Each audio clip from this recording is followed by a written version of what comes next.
Hey everyone, Blooms here. Hope everyone had a great Christmas or whatever you celebrate. This year, YouTube decided to give me an early Christmas present as I woke up on Christmas Eve with this email. I was given the gift of a hacked YouTube channel. That's right, some Russian hackers managed to take my account and turn it into a crypto scam account where they live streamed a press conference with some dude talking about XRP for 2 hours on my channel. I spent all day on Christmas Eve trying to get it back. I was on my laptop in the corner of my family gathering, emailing back and forth with YouTube support. And luckily at about 1 a.m. on Christmas Day, I finally regained control of my account. So I want to give a huge shout out to the recovery team over at YouTube for being so helpful. I hope none of you guys or girls at home were scammed by these people in any way. So yeah, just wanted to say the channel's all good now, meaning I can finally get this video out, so here it is. You may recall at the end of South Park post-COVID, the boys declared that they would do whatever it takes to go back in time and finish Kenny's work, even if it means going on one of their old adventures. And boy, did they live up to that promise. They really knocked it out of the park with this follow-up to the post-COVID special, or exclusive event. Everything I talked about in my last video that made the first part so great was only improved upon in this part, and the final product was hilarious, beautiful, and shockingly emotional for me at least. Oh yeah, and it looks like I've got a promise to withhold from the last video. So, with the intro out of the way, let's get into it. South Park: The Return of COVID made me cry.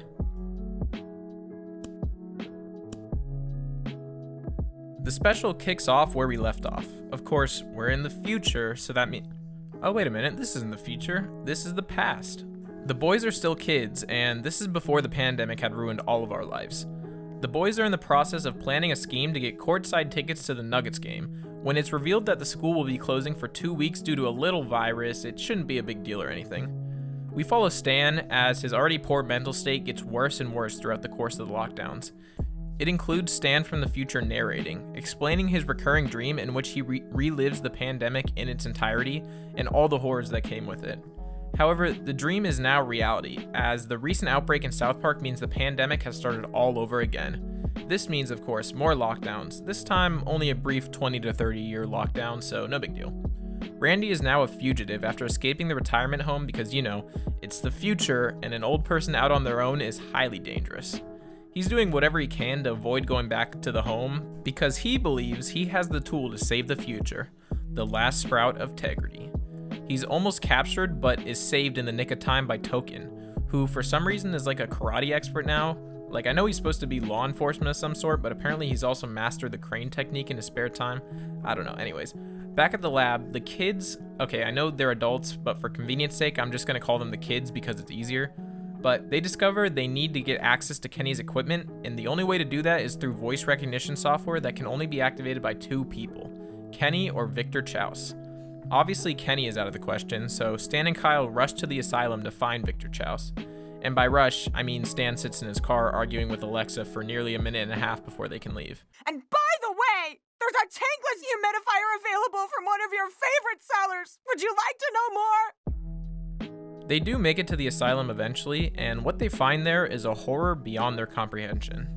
It's Butters, except it's not Butters, it's Victor Chaos.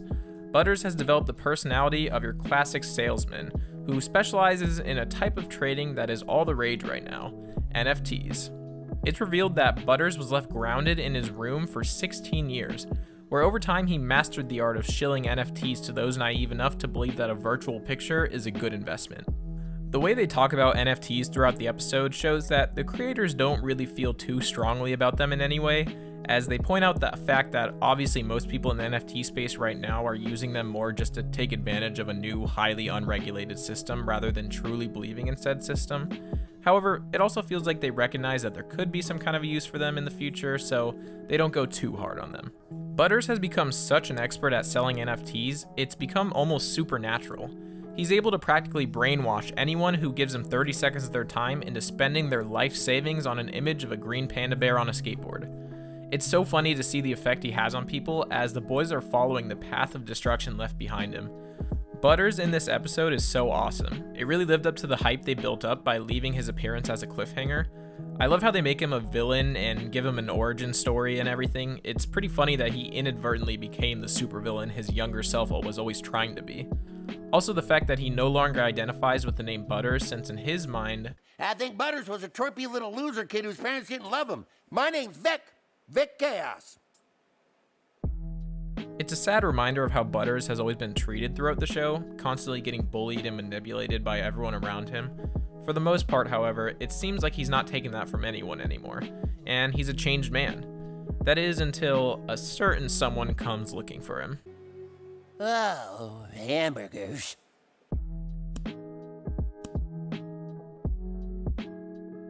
As I'm sure many of you remember from my last video, I was pretty confident in saying that Cartman being Jewish was all a ploy to get under Kyle's skin. I refused to believe that Cartman had changed in any way because, duh, he's Cartman.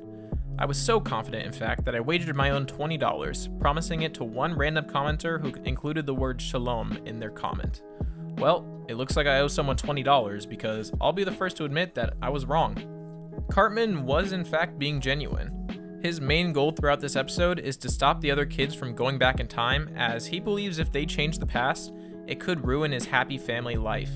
He really is just a loving family man who is passionate about the Jewish faith, and he's willing to do whatever it takes to protect his family. However, in doing so, we see that he hasn't completely changed. That old Eric Cartman is still under there, as he resorts to his childhood ways in order to ensure he gets what he wants. He creates the Foundation Against Time Travel and tries to get as many people as possible to help him stop Kyle from changing the future. When he realizes he needs some insider info on the rest of the kids' plans, he goes to the person he knows he can manipulate most easily. This, of course, is Clyde. We get a great classic Cartman moment as he manipulates Clyde into joining his side by appealing to the anti-vax side of him, drawing clear parallels between the anti-vaxxer mindset and the Foundation Against Time Travel. You know, you've got these people wanting to time travel. You know, they're all like science this and science that. But as a Foundation Against Time Travel, we're like, hey, enough science. Who's science? Who's coming up with all this science? Yeah, that's true. He, of course, is just as successful as he's always been, and manages to get Clyde to switch sides and spill the info that they're waiting on Butters to get information from Kenny's machines. Cartman catches Butters by surprise while he's attempting to pitch his NFTs at the retirement home, and it's immediately clear that Butters not only recognizes Cartman, but is still to this day extremely uncomfortable and intimidated around him. It just goes to show the type of trauma Cartman has inflicted on Butters throughout their many years as friends, enough so that more than 40 years in the future he's still terrified by his mere presence. Cartman, being the master manipulator he is, recognizes that Butters is scared of him and threatens to do some unspeakable things to him if he doesn't help. He also recognizes the power Butter has over people and realizes he can use him like a weapon to get what he wants. Meanwhile, Stan and Kyle, unable to find Butters, are at the bar when they get a call from Wendy saying it's all good as Cartman and Butters are at the lab right now trying to help. Stan and Kyle immediately recognize what this means and they rush to get back to the lab. And of course, by rush to the lab, I mean waste another minute and a half arguing with their Alexas once again. By the time they eventually reach the lab, all of the equipment and integrity is gone, and all the kids are just spewing endless facts about how NFTs are the future. Meanwhile, Cartman has all of the equipment set up at the Foundation Against Time Travel, Foundation to Intercede Time Travel, since that spells out fit rather than fat. This is where Cartman's grand plan is revealed.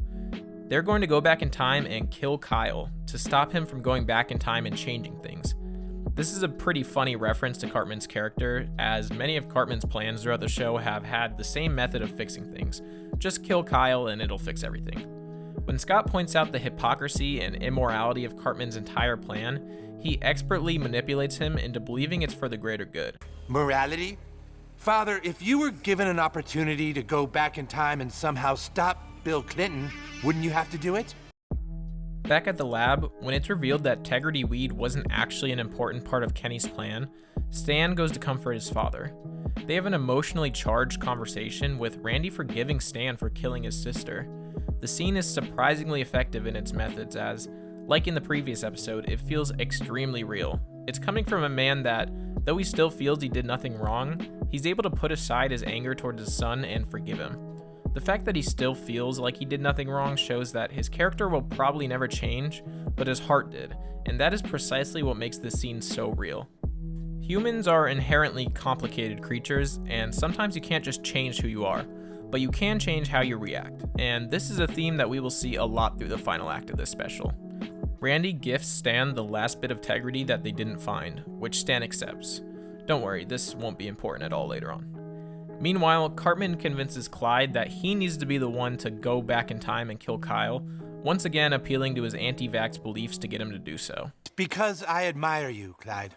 As an anti-vaxxer, you understand that you have to be strong and stand by your beliefs even if it means others will die. Everything is now in place, and they're getting ready to send Clyde back in time. But then Stan and Kyle arrive and try to stop them. Cartman's family sees this, and they insist that he stops. His wife tells him that this isn't like him, that he's changed ever since coming back to this town and hanging out with Kyle. She insists that if it's for the greater good, they need to take the chance and allow them to fix the future. Cartman agrees and decides it's for the best not to kill Kyle. This specific moment in the special is the moment that I decided I was confident that Cartman had truly changed. He knows he has a happy life and the future is great for him, but he's willing to risk throwing all that away if it means making the future a better place for everyone else. I honestly think that this is the first time in the entire series that we've ever seen Cartman do something without selfish intentions, and man, was it well executed. Seeing Cartman truly changed is something that I never expected to see in South Park, and I loved it. Oh yeah, and none of that matters because Cartman's baby just pulled the lever and sent Clyde back in time.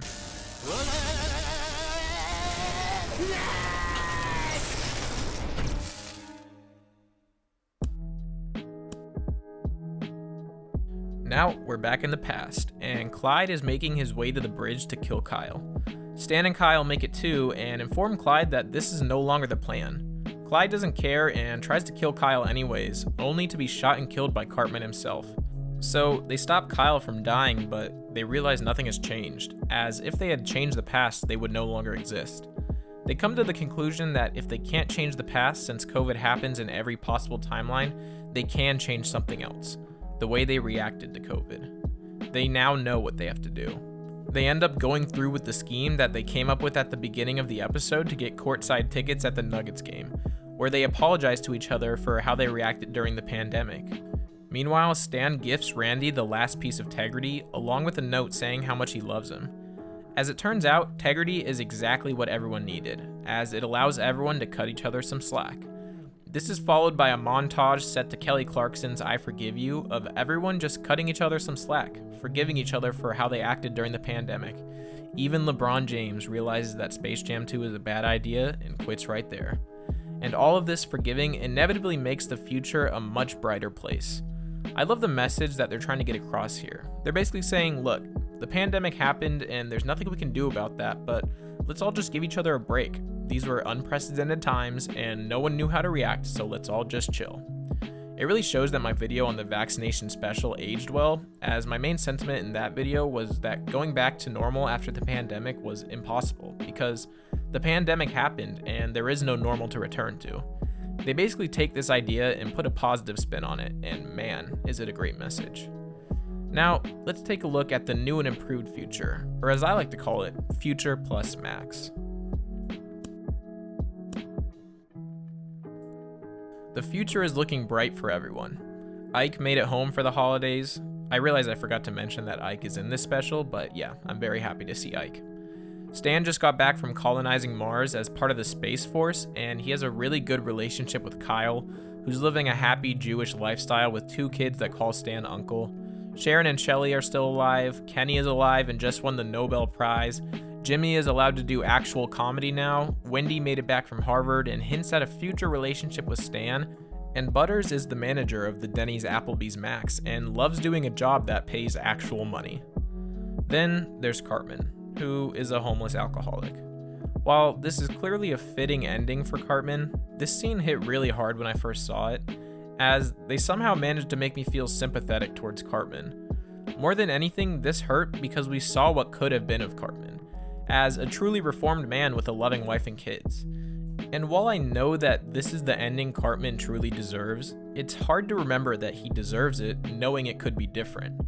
I'd be lying if I said I didn't shed a tear seeing this, and I have to keep reminding myself of all the horrible things he's done to justify it. If you want a reminder, you can go watch my Psychology of Cartman video to refresh your memory. But other than that, we've made it to the end of the special, and for the most part, it was happy endings all around. Even Timmy can walk and talk now. These specials were truly incredible. Some of the best South Park in the last 10 years.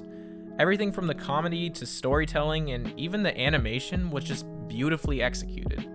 These specials have only increased my excitement for the future specials we'll be getting in the coming years, and you can bet I'll be right here to give my take on each and every one of them. Thank you guys so much for all the support. It really means the world to me, and I wanted to give a big happy holidays to everyone. With that, I'm out. Later. Oh yeah, I forgot to mention, the future obviously still sucks because that hellscape known as Denny's Applebee's Mac still exists.